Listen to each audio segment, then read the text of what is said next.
बच्चों अभी हमने लास्ट लेक्चर में इलास्ट्रेशन स्टार्ट की थी और मैंने आपको 5th इलास्ट्रेशन तक करा दिया था। अब हम नेक्स्ट इसमें करेंगे इलास्ट्रेशन 6। सेम आपके क्वेश्चन आता ही इसमें ऐसा है, आइटम गिवन होगी, उसकी हेडिंग और सब हेडिंग पूछेगा। एक्चुअली वो पूछेगा हेड, तो आपको मेजर हेड और सब हेड दोनों बताना होगा। तो एक बार बुक आगे खोल के बैठो, इलास्ट्रेशन 6, क्योंकि आइटम मैं यहाँ लिखती जाऊंगी। फिर वो कह रहा है under which main head and sub head of equity and liability side are following item shown in company balance sheet. Sorry, company की बैलेंस शीट की इक्विटी और लाइबिलिटी साइड की आइटम गिवन है। कह रहा है ये आइटम कौन से हेड और कौन से सब हेड में आएंगी। ठीक है, तो आपको पता है सिर्फ हेडिंग और सब हेडिंग बतानी है हमें। सम करने का तरीका बिल्कुल इलस्ट्रेशन 5 की तरह ही, serial number, items and major heading and sub heading, major heading and sub heading.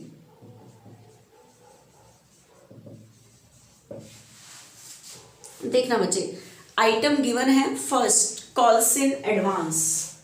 कह रहा है इस कौन सी हेडिंग और कौन सी सब हेडिंग में आएगा। अब ध्यान से सुनना, आपको ध्यान होगा मैंने इश्यू ऑफ शेयर चैप्टर कराया था और कई बार शेयर होल्डर बार बार भेजने की परेशानियों से बचने की वजह से अपनी फर्स्ट एंड फाइनल कॉल के पैसे अलॉटमेंट के टाइम भेज देता है या अपने सेकेंड कॉल के पैसे फर्स्ट कॉल के टाइम भेज देता है।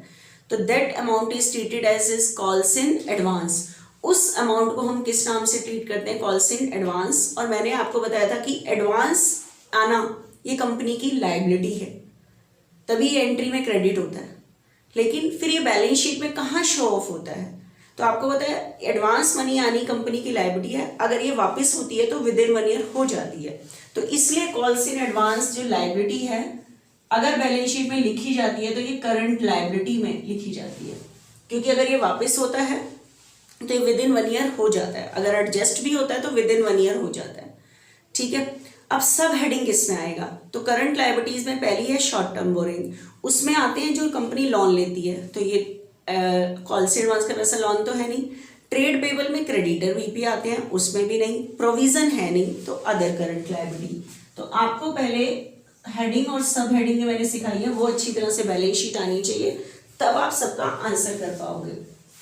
ठीक है, नेक्स्ट सरप्लस।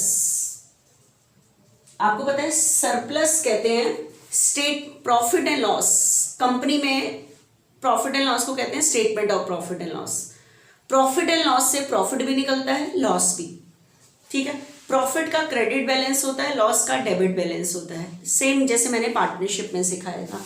ठीक है, कुछ नहीं देता तो क्रेडिट मानते हैं, प्रॉफिट ही मानते हैं। तो surplus that is balance in statement of profit and loss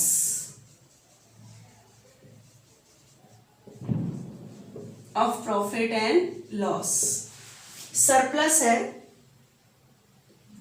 balance in statement of profit and loss, लेकिन ये नहीं बताया डेबिट या क्रेडिट, तो क्रेडिट मानते हैं, मतलब प्रॉफिट। ठीक है, आपको पता है कंपनी के सारे प्रॉफिट कौन सी हेडिंग में पड़े रहते हैं, share holder funds,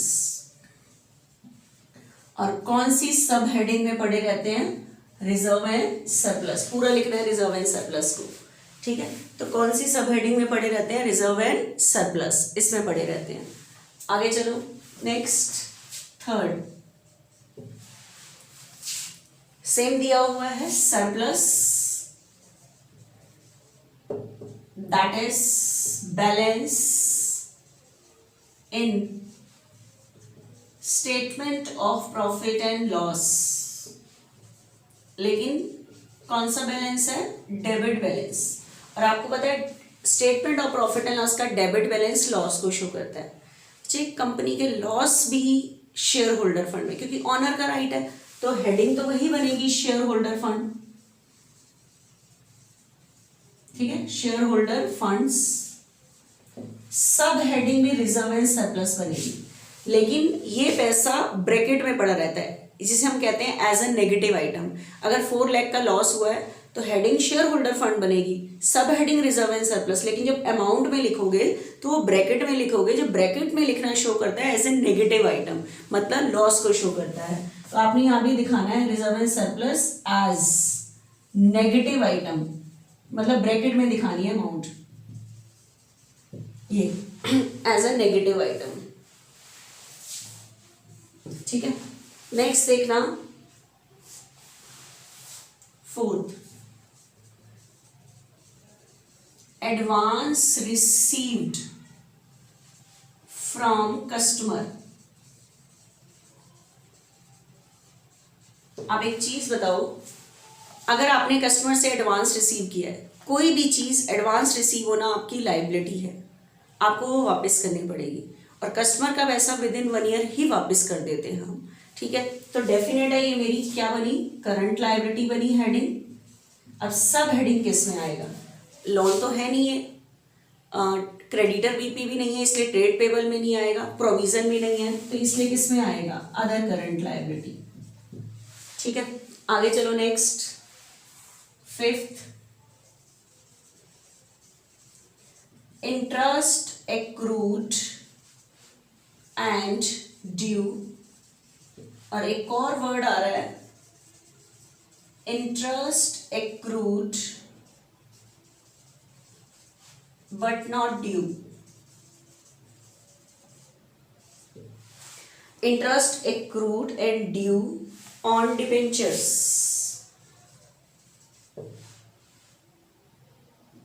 on debentures, पहले तो इसका मीनिंग समझो कि ये क्या मैं बोल रही हूं।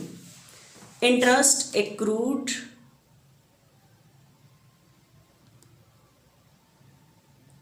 क्या वर्ड मैंने यूज किया ये सुनो ध्यान से बच्चे। एक्रूड इंटरेस्ट क्या होता है, accrued interest, interest accrued and due, that means outstanding interest, ऐसा इंटरेस्ट जो अभी पे होना बाकी है। ठीक है, ऑन डिबेंचर्स, आप कहोगे एक्रूड वर्ड है तो मैम रिसीव भी हो सकता है, लेकिन आपको पता है डिबेंचर पर हम इंटरेस्ट रिसीव नहीं करते, डिबेंचर इशू करके हमें लोन मिलता है, लोन के ऊपर हमें इंटरेस्ट देना पड़ता है। ठीक है, तो ये आउटस्टैंडिंग इंटरेस्ट की ही बात कर रहा है, लेकिन वर्ड जो इसने यूज किया है interest accrued and due, and interest accrued but not due, क्या मतलब है इसका, थोड़ा सा ध्यान से समझिए। मैं ऊपर वाली चीज थोड़ी सी रब कर रही हूं, ध्यान से समझना।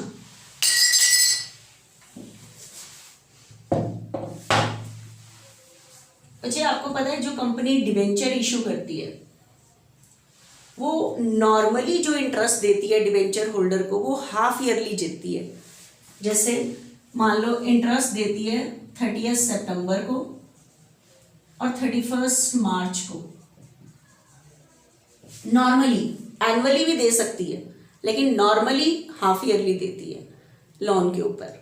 ठीक है, तो अब ध्यान से सुनना, कंपनी ने अप्रैल में इशू किए थे, 1 अप्रैल को इशू किए थे, तो कंपनी ने पहला इंटरेस्ट दिया सितंबर में, फिर उसके बाद अक्टूबर, नवंबर, दिसंबर, जनवरी, फरवरी, मार्च। जब मार्च आया तो उस टाइम 6 मंथ्स का इंटरेस्ट एक्रूड हो गया, 6 मंथ्स का इंटरेस्ट क्या हो गया, एक्रूड हो गया। और आपको पता है सितंबर के बाद कंपनी कौन सी डेट पे देगी, मार्च, और आज देने की भी डेट है, तो इसे हम कहेंगे इंटरेस्ट एक्रूड एंड ड्यू। 6 महीने का एक्रूड भी हो गया और आज देने की भी डेट है, तो इस इंटरेस्ट को कहेंगे इंटरेस्ट एक्रूड एंड ड्यू।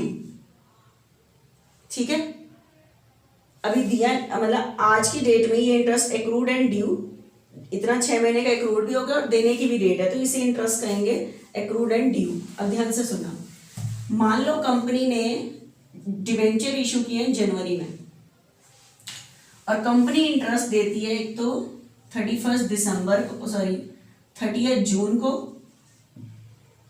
और एक 31 दिसंबर को।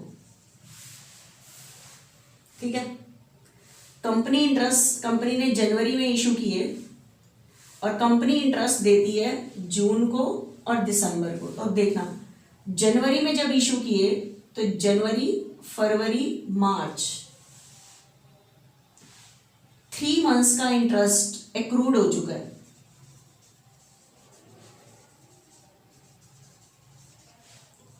ठीक है, 31 मार्च को। लेकिन मार्च आज देने की डेट नहीं है, क्योंकि कंपनी इंटरेस्ट मार्च में नहीं देती, जून में और दिसंबर में देती है, लेकिन अकाउंट्स क्लोज होते हैं मार्च में। तो आज देने की डेट नहीं है, तो ये बन जाएगा but not due. Interest accrued हो चुका है 3 मंथ्स का, लेकिन आज देने की डेट नहीं है, क्योंकि देती जून में और दिसंबर में है, लेकिन क्लोज तो मार्च में होते हैं। तो ऐसे इंटरेस्ट को कहोगे बट नॉट ड्यू। कैसा भी इंटरेस्ट हो, विद इन 1 ईयर पे हो जाता है। ठीक है, तो ये जो इंटरेस्ट, आउटस्टैंडिंग इंटरेस्ट होता है, एक्रूड मतलब आउटस्टैंडिंग इंटरेस्ट ड्यू है बट नॉट ड्यू है डिवेंचर पे या किसी भी लोन पे, जरूरी नहीं है डिवेंचर पे। इंटरेस्ट एक्रूड एंड ड्यू, ये आउटस्टैंडिंग इंटरेस्ट है, विद इन 1 ईयर पे हो जाता है। ठीक है, तो ये दोनों ही मेरी करंट लायबिलिटी है, कैसा भी इंटरेस्ट हो। लेकिन मैंने आपको वर्ड बताना था कि इंटरेस्ट एक्रूड या बेशक से interest accrued and not due, वो डेट का फर्क होता है। अगर क्लोजिंग डेट देने की डेट होती है तो वो ड्यू बन जाता है, अगर देने की डेट नहीं होती तो वो नॉट ड्यू बन जाता है कि अभी ड्यू नहीं हुआ। ठीक है, 3 मंथ्स का एक्रूड हो चुका है, लेकिन आज देने की डेट नहीं है तो वो नॉट ड्यू बन जाएगा। देने की डेट है मार्च तो वो ड्यू बन जाएगा।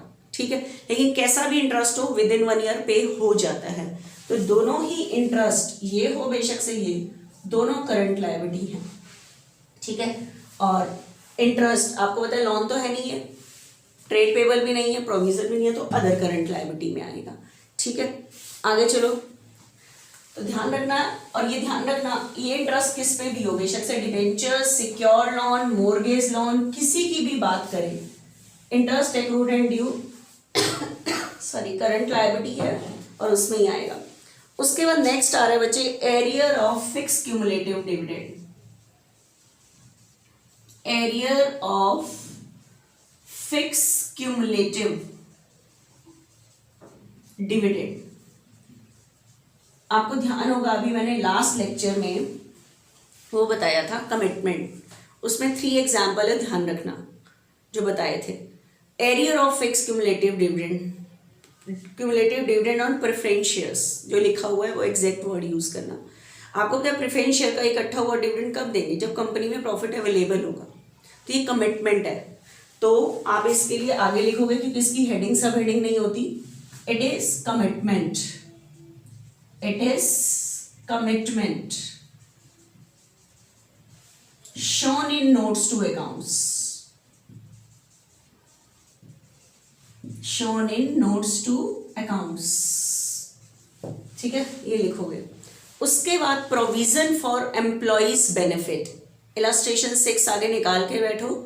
प्रोविजन फॉर, ये जो मैं सीक्वेंस बता रही हूँ न्यू बुक के according, provision for employees benefit. आपको मैंने 2-3 प्रोविजन ही शॉर्ट टर्म बताए थे, provision for tax, provision for doubtful debts, provision for repair. इसके अलावा कोई भी प्रोविजन नजर आते हैं वो लॉन्ग टर्म होते हैं। ठीक है, तो प्रोविजन फॉर एम्प्लॉइज बेनिफिट ये लॉन्ग टर्म प्रोविजन है। तो सॉरी, हेडिंग क्या बनेगी, नॉन करंट लायबिलिटी, सब हेडिंग लॉन्ग टर्म प्रोविजंस। ठीक है, तो ये मेरे ख्याल से देख लेना, ये हो जाएगा। उसके बाद बच्चे नेक्स्ट निकालो इलस्ट्रेशन 7। इलस्ट्रेशन 7 वही ऑपरेटिंग साइकिल वाली है, ये रहने देना। उसके बाद निकालो बच्चे इलस्ट्रेशन 8। ठीक है, अब सुनना ध्यान से। अभी तक हमने जितने भी सम किए हैं उसके अंदर वो सारी इक्विटी एंड लायबिलिटी साइड की आइटम थी। अब हम कुछ असेट साइड के सम करते हैं, ध्यान से सुनना बच्चे। आपको कह रहा है नेम द मेजर हेडिंग। आपके पास इलस्ट्रेशन कौन सी है, ये 8। आपके पास क्वेश्चन कर रहा है name the major heading.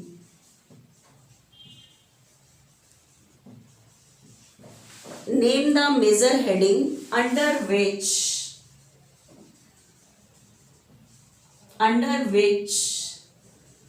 asset side of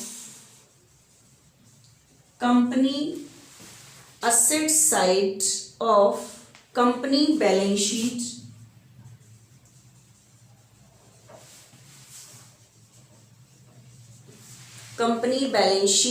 is organized and presented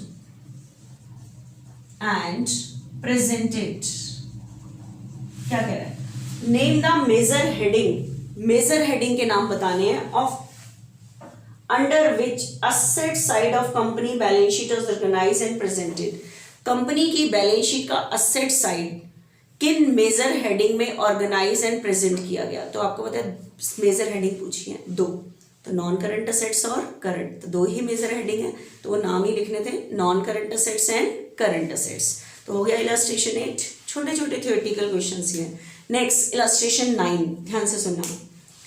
name the sub heading, आगे बुक खोल के बैठो, name the sub heading, new book के अकॉर्डिंग सीक्वेंस चल रही है।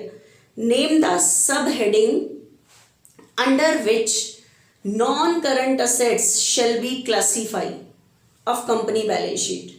कह रहा है कंपनी की बैलेंस शीट की नॉन करंट असेट जो मेजर हेडिंग है उसको किन सब हेडिंग में क्लासीफाई किया गया है, उसकी सब हेडिंग के नाम बताने हैं। Name the sub heading of non current assets. ठीक है, तो बताओ नॉन करंट असेट की सब हेडिंग के नाम बताओ। पहली फिक्स असेट्स, दूसरी non current investment, third defer tax assets, fourth long term loans and advances, next other non current asset. तो 5 जो हेडिंग है वो बतानी है इसके अंदर। ठीक है, तो ये हमने कर लिया बच्चे कहाँ तक, इलस्ट्रेशन 9 तक कर लिया। ठीक है, इलस्ट्रेशन 9 तक कर लिया हमने।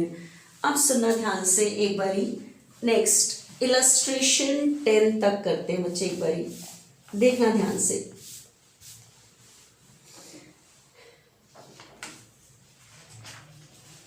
इलस्ट्रेशन 10,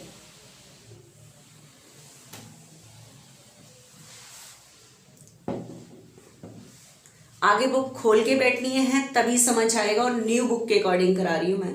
इलस्ट्रेशन 10 जो ब्लू कलर में आई है। अब फिर से वही कह रहा है, under what head the following item on asset side of company balance sheet will be presented. अब आपको आइटम दी हुई है असेट साइड की, कह रहा है उनकी हेडिंग बताओ।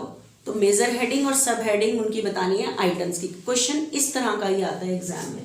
ठीक है, तो आपको पूरे फॉर्मेट में करना है जैसे मैंने आपको बताया है। Items, serial number, item, major heading, sub heading, serial number, items, major heading, sub heading.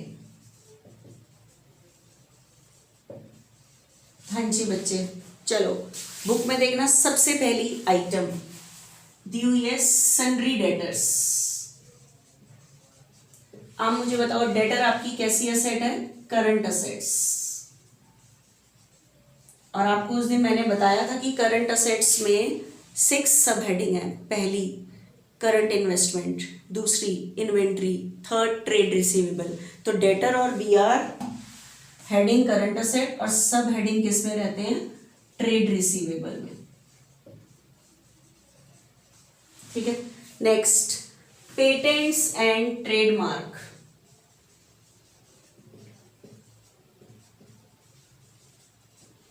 Trademark आप सबको पता है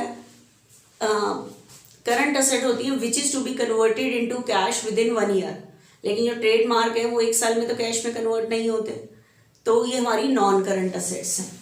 ठीक है, तो हेडिंग तो रहती है नॉन करंट असेट्स, और आपको पता है नॉन करंट असेट में सब हेडिंग किस में रहते हैं, ये फिक्स असेट्स।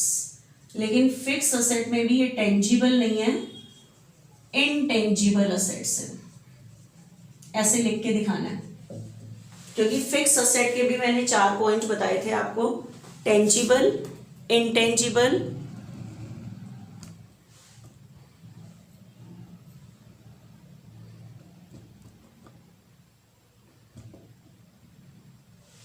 ठीक है, इनटेंजिबल असेट्स। आगे चलो, उसके बाद नेक्स्ट आइटम कह रहा है shares in DCM limited. Shares in DCM limited. इसका मतलब शेयर इन DCM में हमने शेयर में पैसा इन्वेस्ट किया हुआ है, ठीक है, तो ये इन्वेस्टमेंट हो गई। तो आपका हो गया शॉर्ट टर्म या लॉन्ग टर्म। आपको मैंने कहा था इन्वेस्टमेंट के साथ जब तक शॉर्ट टर्म ना लिखा हो तो हमारी इन्वेस्टमेंट लॉन्ग टर्म होती है, तो इन्वेस्टमेंट हमारी असेट होती है। शॉर्ट टर्म होगी तो क्लियर होगा, अदरवाइज नॉन करंट असेट होगी हमारी ये, ठीक है। तो नॉन करंट असेट हो गई, मतलब लॉन्ग टर्म असेट्स। लेकिन जो इन्वेस्टमेंट का पैसा होता है वो किस में आता है, नॉन करंट, हेडिंग ये और सब हेडिंग नॉन करंट इन्वेस्टमेंट, जो दूसरी सब हेडिंग रहती है। पहले सारी सब हेडिंग याद करोगे तब जाके ही कर पाओगे। नॉन करंट इन्वेस्टमेंट, ठीक है, नॉन करंट इन्वेस्टमेंट में चला गया। आगे चलो, नेक्स्ट है बच्चे BR, फोर्थ BR। आपको पता है BR भी मेरी करंट असेट्स है, और कौन सी सब हेडिंग में पड़ा रहता है, ये भी ट्रेड रिसीवेबल में। डेटर और BR दोनों इसमें ही रहते हैं। उसके बाद fix, advance recoverable in cash,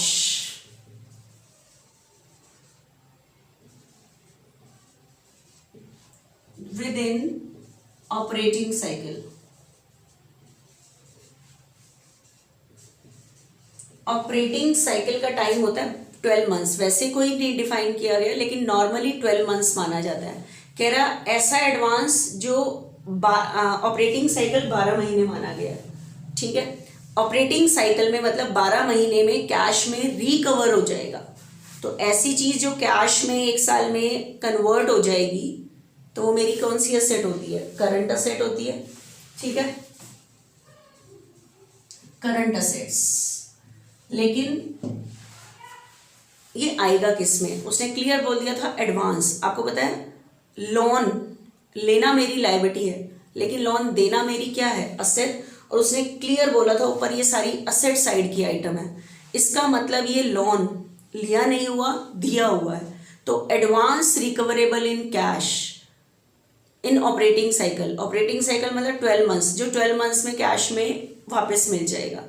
तो आपको पता है, तो पहली आती है करंट इन्वेस्टमेंट, इसमें भी नहीं आएगा, इन्वेस्टमेंट नहीं है ये, इन्वेंट्री नहीं है, ट्रेड रिसीवेबल नहीं है, कैश एंड कैश इक्विवेलेंट नहीं है। Short term loans and advances, जो लोन और एडवांस हमने दिए हुए हैं और 1 साल के अंदर कैश में कन्वर्ट हो जाएंगे, वापस मिल जाएंगे, तो ये इसमें आएगा short term loans and advances में। Short term loans and advances. Next prepaid insurance, 6th prepaid insurance. Prepaid होता है एक्सपेंसेस पेड इन एडवांस, ऐसे खर्चे जो हमने एडवांस पे किए हैं, चाहे तो हमें वापस मिल सकते हैं, तो ये हमारी असेट होती है, ठीक है। और करंट असेट ही होते हैं, प्रीपेड सैलरी हो, कुछ भी हो, अगर वापस मिलेगा तो विद इन 1 ईयर मिल जाएगा, तो करंट असेट। और अब किस में आएगा, पहले चार्ट में तो आ ही नहीं सकता, क्योंकि trade receivable, inventory, cash equivalent, current investment में तो आ ही नहीं सकता। लोन और एडवांस में भी नहीं आ सकता, क्योंकि उसमें लोन जो दिए होते हैं वो आते हैं। प्रीपेड जो आता है, जितने भी एक्सपेंस है वो आता है अदर करंट असेट में, ठीक है। उसके बाद 7th work in progress. Work in progress, आपको एक दिन मैंने बताया था स्टॉक 3 टाइप का होता है, stock of raw material, stock of semi finish, आधे बने माल का स्टॉक। आधे बने माल को वर्क इन प्रोग्रेस भी कहते हैं। इसको मैं अगर नाम यूज करूँ तो स्टॉक ऑफ सेमी फिनिश। और आपको मैंने तक किसी भी तरह का स्टॉक हो करंट असेट है, ठीक है। तो स्टॉक हमेशा हमारी करंट असेट होता है, क्योंकि बेचेगा तो साल में कन्वर्ट हो जाएगा कैश में, करंट असेट्स में। और लेकिन स्टॉक सारा जो पड़ा रहता है वो कौन सी सब हेडिंग में पड़ा रहता है, इन्वेंट्रीज में, इन्वेंट्री सब हेडिंग में पड़ा रहता है, ठीक है। तो ये आपकी होगी बच्चे इलस्ट्रेशन 10 तक, ठीक है। तो आगे पहले मैं कुछ डिस्कस करूँगी, उसके बाद हम आगे करते हैं। तो आज आपने यहाँ तक कर लेना है।